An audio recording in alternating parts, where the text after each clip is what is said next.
আসসালামু আলাইকুম ওরহমতুল্লাহ বারাকাতুহু। প্রিয় মুসলিম ভাই সব, আমি মাওলানা ফরিদউদ্দিন আল মোবারক বলতেছি।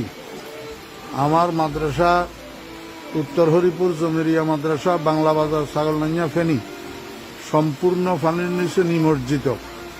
মাদ্রাসার টিন সেট ঘরগুলা দেখতেছেন আপনারা, সম্পূর্ণ পানির নিচে, এবং রান্নাঘর পানির নিচে, মসজিদের ভবন এবং মাদ্রাসার ভবন নিচতলার প্রায় 62 পানির নিচে।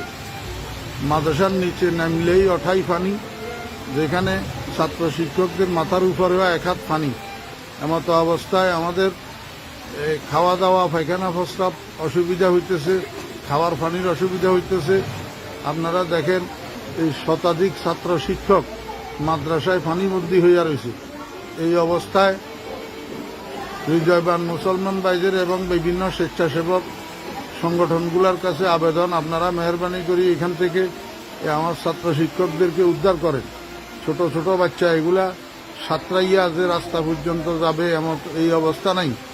এমত অবস্থা আপনাদের কাছে বিনীত অনুরোধ, আপনারা যেখানে আছেন আমার এই ছোট ছোট ছাত্র শিক্ষকদের দিকে একটু সাহায্যের হাত বাড়ান, একটু তাড়াতাড়ি এখান থেকে আমাদেরকে উদ্ধার করার চেষ্টা করেন। আল্লাহ পাক আমাদের সবাইকে হেফাজত করেন। আসসালামু আলাইকুম ওয়া রাহমাতুল্লাহ।